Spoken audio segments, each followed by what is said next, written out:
Hello, and welcome to Let's Play Spellcasting 101. I apologize if I get a bit tired. I'm going to stop after this one, but I didn't want to stop until I met with Professor Tickingclock. We have some time to waste until like 7:30 when we're supposed to, head over there.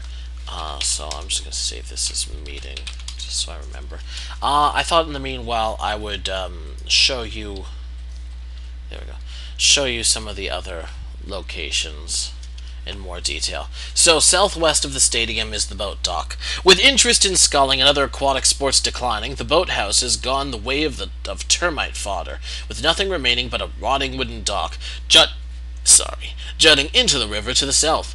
Curving paths lead back to the campus to the north and east. Nearby, to the northwest, on a gentle knoll at the edge of the river, stands the president's house. The door is closed. An old skull is lying on the dock. Its best days are a distant memory.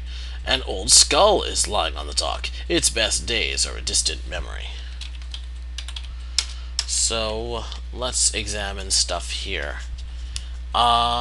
So if I examine the door is closed. Can I open the door?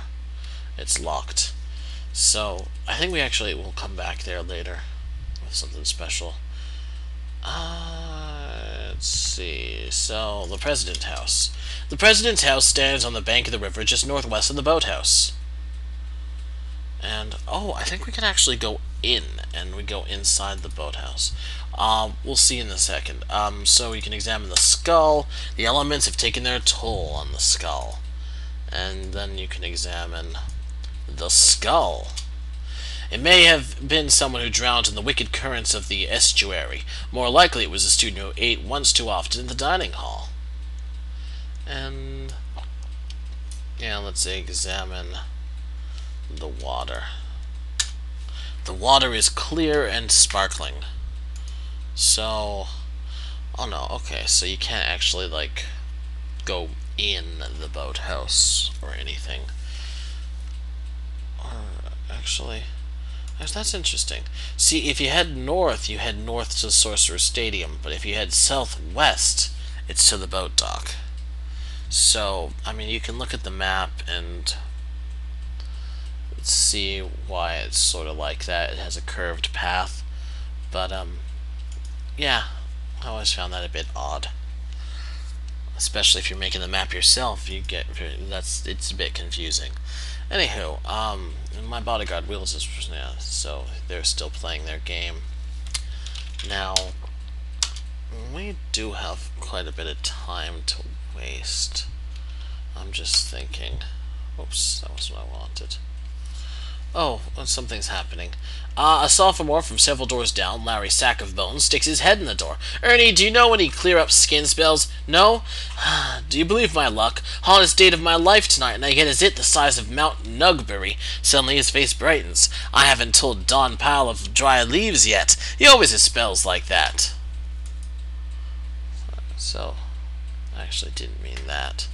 What I wanted to do was just show you what it says if I try to go up. At the top of the stair, the door to the housemaster's suite is opened by Professor Tickingclock's wife, Hillary. She's young enough to be your sister, but your glands never react this way when you look at your sister. You've met Hillary briefly on several occasions, but on none of those occasions was she wearing a sheer nightgown. She hooks one, mostly bare leg, around the door and whispers, "You must be looking for Professor Tickingclock. You might find him at his office. See you around." Hillary shuts the door. Was it just your imagination? Did she blow you a kiss? Will you summon an ambulance? The ambulance takes you to a large hospital in the center of the city. Oh, well, I've already read all those. So, let's just go to his office. I'm just curious if he'll be there. Oh, well, I guess not.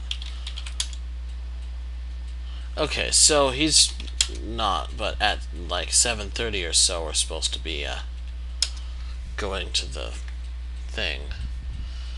So yeah, let's wait. Wait again.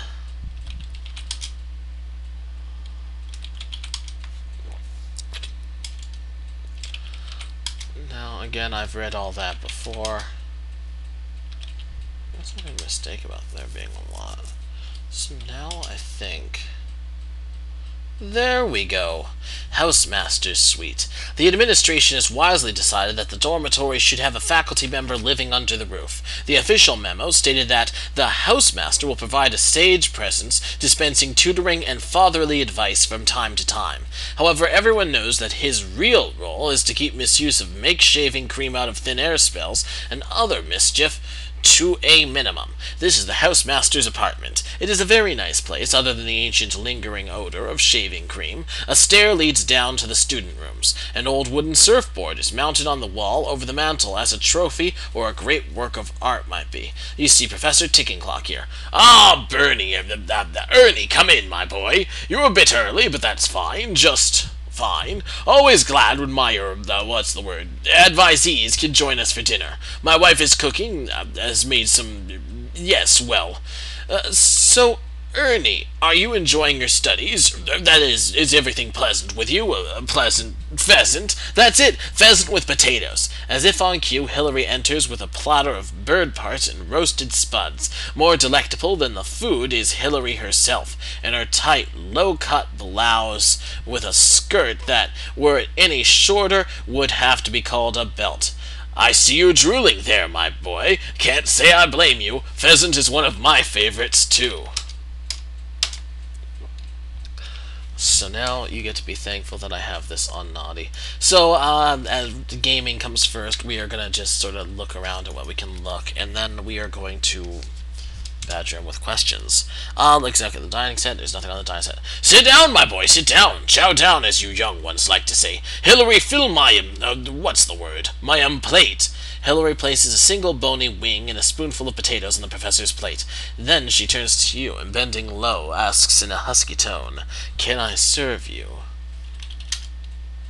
You swallow a rather piggish portion. Best food you've had since you got to SU. It's good to discover that the cafeteria food hasn't totally killed your taste buds. Say, Ernie, have you heard the news from Barfton? It seemed old Wriggling Worm died last week. 110 years old, if he has a day, yes. Astonishing, yes. Wriggling Worm was one of the last 3 men alive who understand the secrets of the sorcerer's appliance. Now that he's gone, Peeler of Small Figs over in the Ancient History Department and myself are the only ones, that is, what was I saying? So, I'm gonna continue looking at just, nothing special about the dishes. What was I, yes, the appliance. Dangerous bit of, too much power to place in the hands of man. Too much power. I'd be tempted to use it myself, except for, yes, delicious choice of wine, my dear. Hillary leans across the table and refills the old coot's cup. Have some more, then. So, let's look at the fireplace. You see nothing about the fireplace. So, my boy, looking forward to that concert by the Black Demons or Blue Devils or whoever they are? In my opinion, that kind of music's a bunch of attachments. That's the word. The sorcerer's appliance is useless without the 5 great attachments. They're scattered all over the face of Peloria. He begins snoring and falls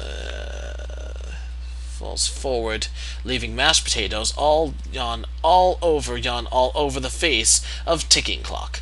Hillary lifts his head for a moment, ascertains that he is truly asleep, and lets him fall back into the potatoes. How impressive! He lasted over 10 minutes tonight. He must have had a quiet day.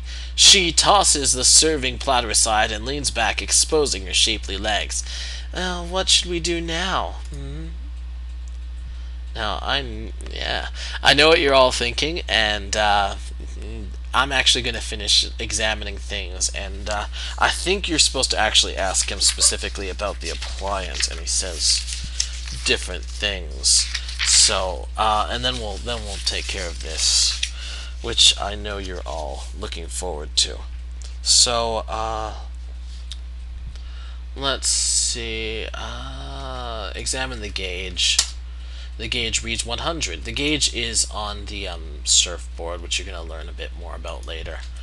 Oh, I don't want to look at the suite. I want to look at Hillary Tickingclock. Professor Tickingclock was probably already into the first stages of senility when his wife was born. Now he has 1 foot and 4 other toes in the grave, and Hillary is at her prime. What she sees in the old geezer is beyond you. She's eyeing you like a meal to be devoured, and frankly, you can think of a lot of worse ways to go. Hillary moves closer to you. Otto, Professor Tickingclock has told me all about you. Her toe begins tickling your ankle. But you're a lot bigger than I thought you'd be. And let us examine this lamp. The lamp burns brightly. Eventually she'll kick you out and insult you. The left dial can be set to any number from 1 to 15. It is currently set to 8. Hey, don't be so shy, soldier boy. I'm not a museum piece. No alarms are going to go off if you touch me. Yes. Oh, there's paintings here to look at. You're all probably getting pissed at me. The paintings are various poses of the professor's young wife. And based on what you can see, for good reason. Yeah, it's the same thing as in his office. Let's examine the pheasant. The delicious pheasant. There's nothing notable about pheasant. Hillary slips an arm through the folds of your cloak and begins drawing random patterns on your chest with her finger. This cloak, she blows into your ear, must be, she nibbles at your neck, so very hot. She sucks passionately at your shoulder. There's a lot of things to look at here, and we'll be back to her. There's nothing notable about the potatoes. There's a red button to look at. There's nothing special about the red button. Alright, now she gets pissed off. Hillary throws up her hands. You're about as much fun as old Otto over there. She pushes you toward the door. I'll probably have more luck seducing the fucking bedpost. A final shove sends you out the door and tumbling down the stairs. So there we go. Let's look at the other stuff, and then I'll do this properly. I promise I will do it properly. If you examine the right dial can be set to the names of many creatures, specifically the list of critters along the side of the map you'll find in your game package. It is currently set to ASP, and so it's the same thing as before. And yeah, lastly, surfboard and wine. The board is crafted of a strange knotty wood and bespeaks a rough and ancient workmanship. Set into the prow of the board is a gauge and red button and 2 dials. The professor notices you examining the surfboard. My most prized profession, the ancient surfboard of Spittool. It's a magical, what do you call them? Yes, properties. Its magical properties are legendary. It is said that, good meat, dear. Say Ermine. Alright, so it's the same thing as before. And the Hillary leans towards you. You haven't touched my pheasant. I worked long and hard to make it come out just right. I'll be very disappointed if you don't like my breasts and thighs. And I think I said something else. Yeah, I was going to examine that wine. And then next time I'll do this, I'll do it right. So examine wine, nothing notable about the wine. Okay, so that was that. Next time you will get to see the lovely things that Naughty Mode allows us to do. So until then...